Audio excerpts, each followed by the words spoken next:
delle truppe di terra. Il punto nei nostri servizi da Bari, Bruxelles, New York e Belgrado.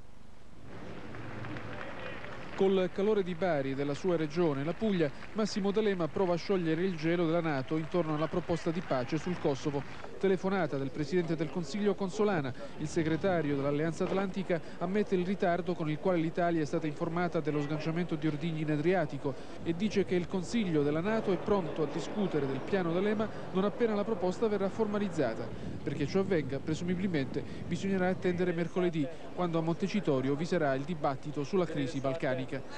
Intanto D'Alema ha illustrato al cancelliere tedesco Schröder la sua idea di coinvolgimento di Russia e Cina per arrivare attraverso l'ONU al cessate il fuoco. D'Alema e Schröder, stesso destino per due uomini di sinistra che nei rispettivi governi devono contenere il fronte pacifista e trovare rapidamente una soluzione che sblocchi lo stallo attuale. Bisognerà attendere domani per conoscere la risposta ufficiale della delegazione tedesca, ma è certo che Schröder sarà pronto a recepire una strategia che favorisca la ripresa dei negoziati. Proprio stamane il cancelliere era volato a Helsinki per incontrare il presidente finlandese Ahtisaari, che domani riceverà gli inviati americano Talbot e russo Chernomyrdin. Alla fine la NATO ha dovuto ammettere, il governo italiano non sapeva che le bombe inutilizzate durante i raid aerei sull'ex Jugoslavia venivano scaricate davanti alle nostre coste e precisamente in queste 6 aree situate lungo tutto il mare Adriatico. Il ministro degli esteri Dini, la NATO ha difeso la linea di Blair favorevole ad un attacco via terra. Dini, più cauto, replica che l'argomento non è all'ordine del giorno.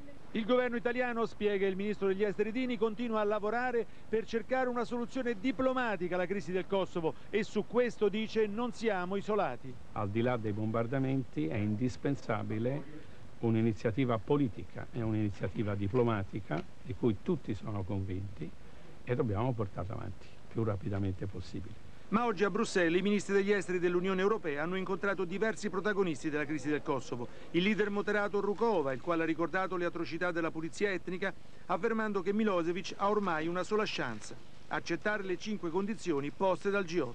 Il premier montenegrino Djukanovic, che non ritiene il leader serbo la persona più adatta con cui concludere un accordo di pace durevole. E infine il ministro degli esteri russo Ivanov, formalmente a Bruxelles per discutere di aiuti economici, ma certamente sollecitato a sbloccare la posizione russa in seno all'ONU. Milosevic pronto a un compromesso che non sia una capitolazione, scrive il New York Times. La NATO bombarda ma pensa alla pace, non a un attacco di terra, il Washington Post. Ma come trovare una soluzione che salvi la faccia ad entrambi? Clinton, il falco riluttante che vuole a tutti i costi risparmiare il sangue americano, non si è fatto convincere da Blair 3 settimane fa al vertice NATO e non si fa convincere adesso, anche se da Bruxelles il ministro degli esteri inglese Cook lascia ancora una volta intendere che l'alleanza dovrebbe prendere in seria considerazione l'uso di truppe di terra approfittando dell'indebolimento delle forze di Belgrado. Cook sarà a Washington in settimana, ma il non aver subito perdite in combattimento è l'unico vero successo che gli americani possano vantare ed è per questo che a un mese di Apache, vera fase di passaggio fra la guerra aerea e quella di terra. Il capo delle forze armate americane, il generale Shelton, ha detto chiaro che non verranno usati finché i rischi non saranno ridotti al minimo. Fonti NATO rivelano però che fra qualche giorno il generale Clark dovrebbe annunciare un consistente aumento del contingente che costituirà la futura forza di pace. Da 28.000 il numero degli uomini sul terreno passerebbe a 50.000, non truppe di invasione, ma certo elemento di ulteriore pressione. Le Nazioni Unite si affacciano per la prima volta in Jugoslavia dall'inizio dei raid aerei della NATO nella forma di una delegazione umanitaria. Dopo l'incontro col presidente Milosevic andranno in Kosovo e Montenegro. 10 giorni di missione, giusto il tempo per capire se l'ONU, se le Nazioni Unite potranno prendere in mano questa crisi e portarla dalla guerra alla trattativa politica. Qui a Belgrado, mentre la TV di Stato ci ripropone nuove immagini dell'ultimo tragico errore NATO a Korisha, ambienti governativi sottolineano come o vince Kofi Annan, il per ora silenzioso segretario dell'ONU, o vincono il presidente americano Bill Clinton e l'inglese Blair, convinti a Belgrado su questo fronte di trovare alleati non solo ad est. Quale delle due parti vincerà questa partita arbitrerà il futuro del terzo millennio, fisserà le regole internazionali della convivenza. In attesa del ritorno del mediatore russo Chernomyrdin qui a Belgrado, sono diverse le voci che pur nel linguaggio di un paese in guerra lanciano segnali timide aperture. Mostrano altri soldati che si ritirano dal Kosovo e parlano di possibile compromesso. Lo fa la Jul, la sinistra di Mirjana Markovic, moglie del presidente, e lo fa lo stesso Milošević, che oggi apre alle proposte del G8 purché cessino i bombardamenti. D'accordo con lui, per la prima volta, anche il suo nemico dichiarato, il presidente montenegrino Đukanović, che rinvia la resa dei conti interna per la democrazia in Jugoslavia alla... Vluchtelingen het land uitzetten. Want volgens de president wordt de toestand in zijn land onhoudbaar. De NAVO wil vluchtelingen in Kosovo zelf op gaan sporen om te voorkomen dat ze per ongeluk door NAVO-bommen worden getroffen. We've been tracking over the last few days here two large concentrations of internally displaced persons in the general area of Đunić, and since the 12th of May we've been tracking up to 70,000 internally displaced persons west of Oroševac, trying to head towards the Albanian border. Aan de grens met Macedonië is vandaag een trein met vluchtelingen teruggestuurd naar Kosovo.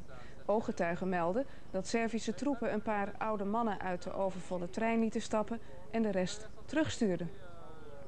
A couple of old gentlemen who just came across, they came back actually, said that the train is no longer on the other side. They were told by some gypsies over there that the train had gone back north with everybody on it. Er zijn ook steeds meer berichten over het gebruik van vluchtelingen als menselijk schild om Servische militaire installaties te beschermen. De Britse regering zegt dat daarvan al 80 gevallen zijn geconstateerd.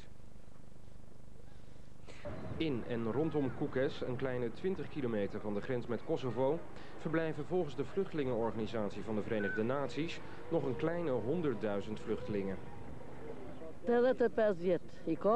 Që mu I korrik, një në milicia, kanë re, I kanë hak të nxyks, I kanë dratë sajt këtu. Se një matë jena të dalë. De katër korrik. Omdat veel vluchtelingen hun tractoren niet willen achterlaten, wil de NAVO een speciale tractorroute naar het zuiden gaan beveiligen. Nederlandse militairen in Kukës wachten nu soms een paar dagen tevergeefs op vluchtelingen die naar het zuiden gebracht moeten worden, omdat vluchtelingen weigeren te vertrekken uit Kukës. Op dit moment is het rustig aan de grens tussen Joegoslavië en Albanië. Niemand weet wanneer de volgende vluchtelingenstroom hier de grens zal passeren. En dat is precies het probleem van de UNHCR in Kukës. The problem is, NATO especially likes a plan. We understand that. This is the military and they like to have agendas and plans and so forth. Unfortunately, it is the refugees themselves that are driving this thing, and we cannot anticipate a lot of the times when refugees are coming across, for instance. Maar de hoogste Nederlandse militair in Albanië neemt hier geen genoegen mee. De komende dagen zullen daarom vertegenwoordigers van vluchtelingenfamilies in Kukës met Chinook-helikopters van de luchtmacht meegenomen worden naar vluchtelingenkampen in het zuiden. Om ze ervan te overtuigen dat ze er daar beter aan toe zijn. Wij plannen wel vooruit. Zegt u de UNHCR plant iets minder? Nee hoor, de UNHCR plant niet minder en wij plannen wat strakker. De NAVO heeft duidelijk meer haast met de ontruiming van Kukës dan de UNHCR. Niet alleen omdat het gevaarlijk is voor vluchtelingen vanwege Servische granaatinslagen, maar ook omdat de grens tussen Albanië en Joegoslavië een potentieel oorlogsgebied voor de NAVO is. De top van het 50 van de oorlog kon de NAVO de meeste geplande vluchten niet uitvoeren omdat het weer te slecht was. De Joegoslavische hoofdstad Belgrado werd bijvoorbeeld niet getroffen. Wel werd vanmorgen de stad Čačak bestookt. In de buurt van Uzice werd een militair vliegveld geraakt. En bij Kraljevo viel de NAVO een olieopslagplaats aan. Alleen in het zuidwesten van Kosovo was het goed weer, dus daar kon de NAVO volop bombarderen. De Servische televisie liet wrakstukken zien van een onbemand Duits verkenningsvliegtuig. Letelica je pripadala agresorskim nemačkim vazduhoplovnim snagama, a izrađena je u zločinačkoj firmi DokuNJERI iz Friedrichsofena, čiji su avioni u Drugom svjetskom ratu također sejali smrt na našim prostorima i nanosili zlo srpskom narodu. Volgens Servië is het toestel gisteren neergeschoten.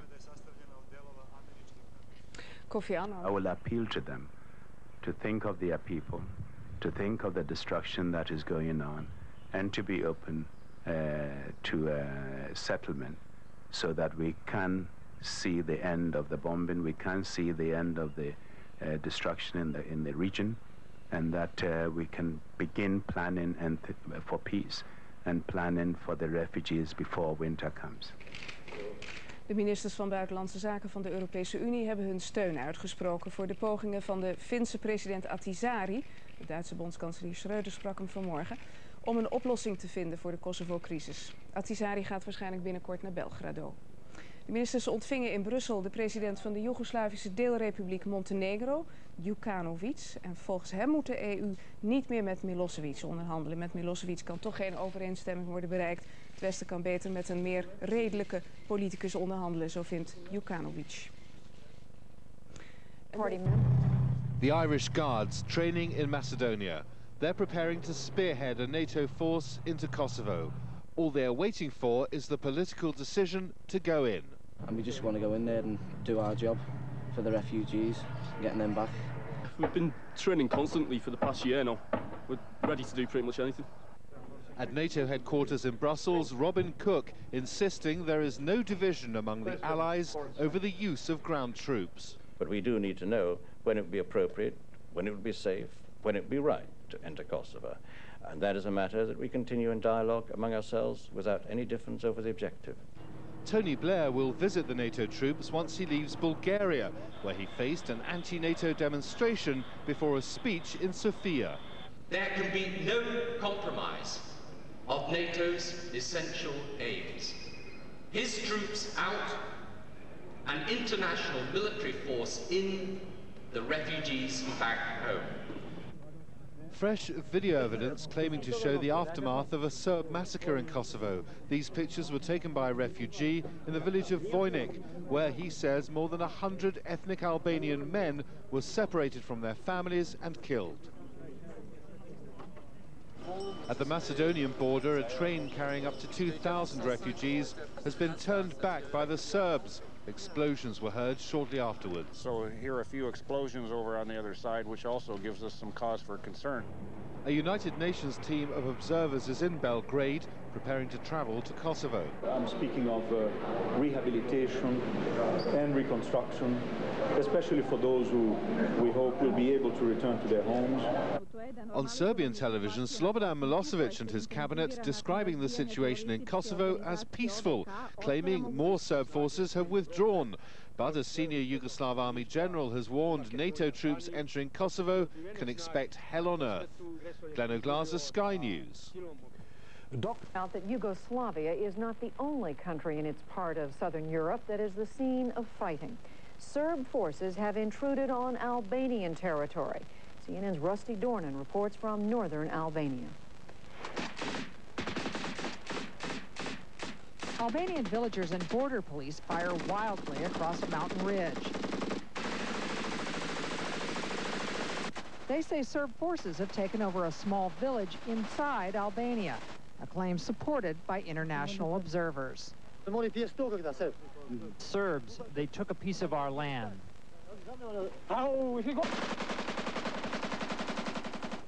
Skirmishes like this one last week appear to be escalating along the northeastern border with Yugoslavia. Yugoslav forces are in our territory about 400 meters. They made positions there and are shooting in our villages and at our police. Until now, villagers say they fought their own battles, defending their homes without the help of the Albanian army.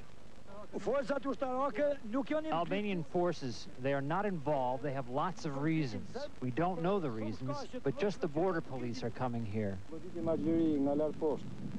But this time, the Albanian army joined the fray from a distance. Albanian tanks fired at the Serbs over the heads of villagers and police.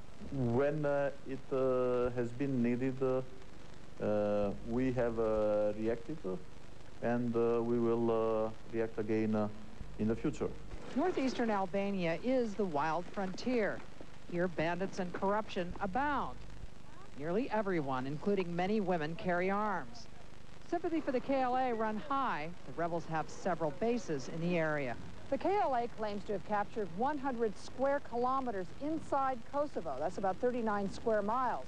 The region shelled by the Serbs is the supply route into that KLA pocket. Still, it's obvious. Police and villagers here are a poor match for a professional army.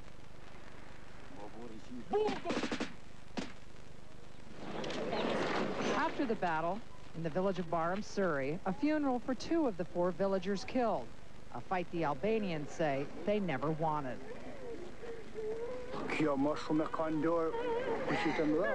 This is in the hands of the big powers. They are the ones provoking the fight. The Serbs want to fight. We don't want to fight. Reluctant participants in a border conflict that won't go away. Rusty Dornan, CNN, Northern Albania. NATO said 87 civilians last week in the village of Korisha. NATO has been accusing Serb forces of using Kosovar Albanians as human shields. In Washington, the Pentagon Monday estimated that from 1/3 to 1/2 of the civilians killed during the air campaign may have been deliberately placed around bombing targets. NATO officials say Serb forces have prevented as many as 40,000 ethnic Albanian refugees from leaving Kosovo in the last 3 days. Only a few hundred people managed to cross into Macedonia. No refugees were reported entering Albania in the last 2 days. Y muchos están escondidos, dice Ibrahim Ruova, que hoy se ha comprometido ante los ministros de Exteriores de los 15 a trabajar por la autonomía de Kosovo, aunque él prefiera la independencia. Otro visitante, el presidente montenegrino Đukanović, les ha advertido de que Milosevic no es la persona adecuada para lograr un acuerdo de paz duradero. Los ministros europeos han recibido también a su colega ruso, Igor Ivanov, quien ha reiterado que si no cesan los bombardeos, no habrá solución pacífica del conflicto. ¿Para qué estos bombardeos? ¿Qué es lo que dan esos bombardeos? Eso es lo que yo intenté de explicar a mis colegas de la Unión Europea. Los 15 han vuelto a abordar el plan de estabilidad para los Balcanes, que pretende vincular a los países de la región entre sí y también con las naciones occidentales, empezando por la Unión Europea. Said after so many weeks of airstrikes it was time again to give diplomacy a chance.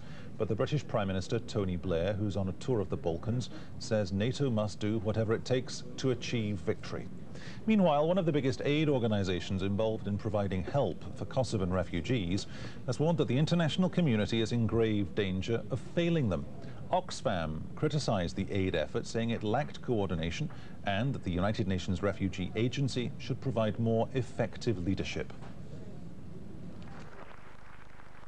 Tony Blair used his visit to Sofia to thank the Bulgarians for the use of their airspace during the Kosovo crisis, but his speech was soon interrupted by protesters. You have had your say, now let me have mine. Mr. Blair went on to declare the alliance against Serbia was unshaken, despite calls in Europe for a ceasefire. Milosevic may have hoped for NATO to fracture, but it hasn't happened. It will not happen. And the attacks continued overnight as NATO took advantage of improved weather in the region. Serb TV reported that bombs had targeted Niš, the country's 3rd city, and also hit its main motorway going into Belgrade. Earlier, a child was reportedly killed in a town southwest of Belgrade, as several fuel depots were blown up. In London, anti-war campaigners also gathered outside a dinner celebrating the 50th anniversary of NATO. There, the Chief of the Defence Staff, Sir Charles Guthrie, was reported as warning that the air campaign could go on for ages, and is also said to have not ruled out a ground attack. A Serb army commander has threatened that NATO ground forces would be met by hell on earth if they entered Kosovo. A new opinion poll in the United States shows that a ground battle is still backed by a slim majority, but that support is starting to fall. Alistair Jackson, BBC News. Now, US forces in Germany say they'll hand over 2 Serb soldiers to the Red Cross today. The KLA captured the men, then passed them over to US troops in Germany. The International Committee of the Red Cross says the transfer will take place in Hungary, after which they'll be returned to Yugoslavia. Joining us now, our Secretary General Javier Solana in Brussels.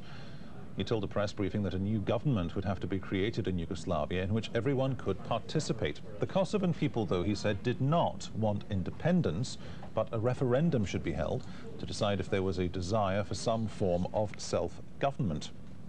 Our correspondent Mark Leahy says NATO's bombing raids last night hit important targets. The weather improved yesterday as the day went on, so they haven't got to a new record, but they had 566 sorties, 190 which were strike sorties, and they're reporting reasonably good results. According to the NATO operational update, they hit 20 artillery pieces in ground targets in Kosovo, which is quite a high number for them, as well as the usual array of mortars, tanks, armoured vehicles. And they also destroyed 3 helicopters west of Pristina and 2 more fighters, including one of the MiG-29s. So I think that means that the Serbs have only got 3 of those left, and they were their only really decent fighters, plus an array of strategic targets, including highway bridges. So I think after a very poor day the day before, when the weather restricted them, they've managed now to get up to a normal sortie rate, with the weather expected to be good. But behind NATO's claims of complete solidarity, there is public dissent at the bombing. Slogans once directed at the American President Lyndon Johnson over Vietnam were recycled to be flung, along with eggs, at Prince Andrew as he arrived at a dinner in London to celebrate NATO's 50th birthday. Michael Sullivan, Sky News. Auf dem Landweg zur Grenze gebracht und dem Internationalen Roten Kreuz übergeben werden. Die Jugoslawen waren von der UÇK gefangen genommen und anschließend der NATO in Albanien übergeben worden. Nachdem Belgrad Anfang des Monats 3 US-Soldaten freigelassen hatte, ist nun die Freilassung der Jugoslawen als Gegenleistung zu verstehen. Beim Treffen Schröders mit dem italienischen Regierungschef in Bari gestern Abend hat D'Alema einen eigenen Friedensplan vorgelegt. Darin werden Russland und China aufgefordert, einer Verurteilung Belgrads im UN-Sicherheitsrat zuzustimmen. Im Gegenzug werde die NATO dann eine einseitige Feuerpause anbieten. Schröder lobt zwar die Initiative D'Alemas, doch sowohl Deutschland als auch der Rest der NATO sind skeptisch. So ändern die vielseitigen internationalen Friedensbemühungen, wie hier in Bari oder auch in Helsinki, nach wie vor nichts an der Fortsetzung der NATO-Angriffe. Unvermindert flogen die Kampfflugzeuge der Allianz weiter, um ihre Ziele in Jugoslawien zu bombardieren. In der vergangenen Nacht und am Morgen wurden massive Angriffe auf rund ein Dutzend serbischer Städte geflogen. Angaben über mögliche Opfer wurden nicht gemacht. NATO-Jets nahmen erneut die Industriezonen von Niš und Vranje unter Beschuss.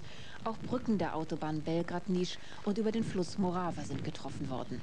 In Belgrad war der Militärflughafen Batanica Ziel der NATO-Attacken.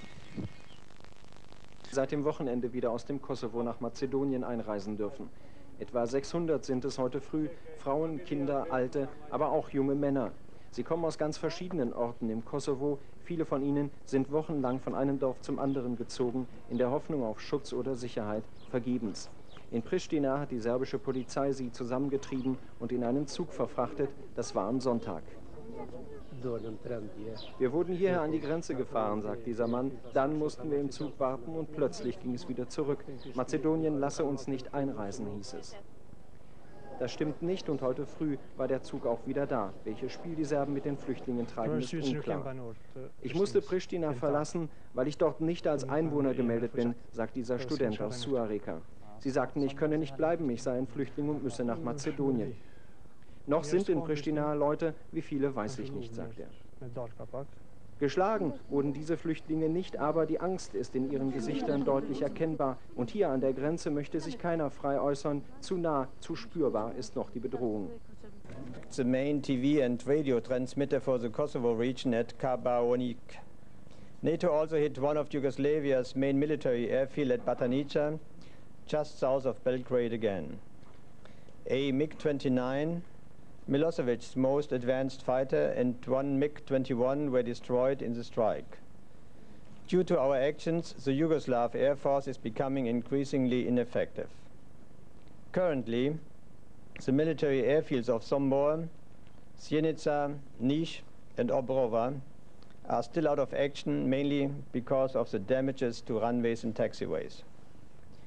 NATO also carried out a number of strategic strikes, including against the Kachak Ordnance Repair Facility, used for servicing artillery and ammunition, and the 3 following videos were taken during the attack on this facility.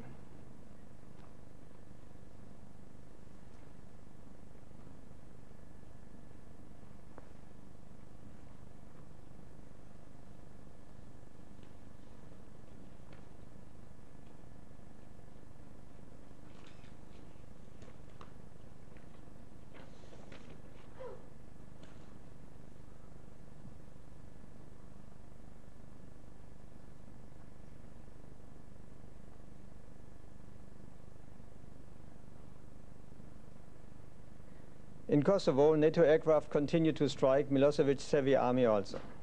A number of tanks, armored personnel carriers and mortar positions were hit around Prizren, Junik and Podujevo. In particular, we struck 2 tanks while refueling. The refueling truck was also destroyed. Some of these vehicles were dug in or camouflaged. Yesterday also saw some results against Milosevic's artillery in Kosovo. NATO aircraft struck artillery at several locations, including those involved in shelling across the border into Albania. NATO forces also spotted and struck 3 helicopters. This is important, of course, because Milosevic has been using these helicopters to resupply his hard-pressed forces in the Junik area. Despite the usual reports, to the contrary, in the Serbian state media, all NATO aircraft returned to their bases safely. In recent days, NATO has been able to locate an increasing number of military targets around Prizren, Junik and Podujevo. These are the areas where Serbian units are concentrating their actions. Elsewhere in Kosovo, Serbian forces have restricted their activities to avoid detection and also to conserve fuel.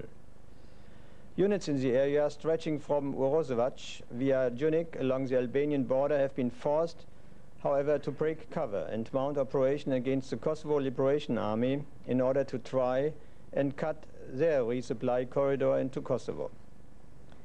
Given the level of fighting in mentioned areas, this contradicts Belgrade's declaration of victory over the KLA. Milosevic, weeks after bombing started, on the question of the oil embargo. Has such an embargo been implemented? If not, when will it be?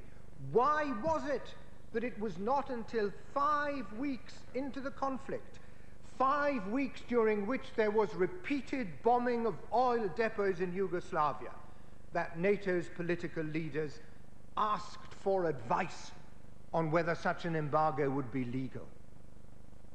Is it the case, as we read in the newspapers, that any such embargo would consist of a visit and search regime and would depend on the consent of the countries in which the ships were registered, and that a NATO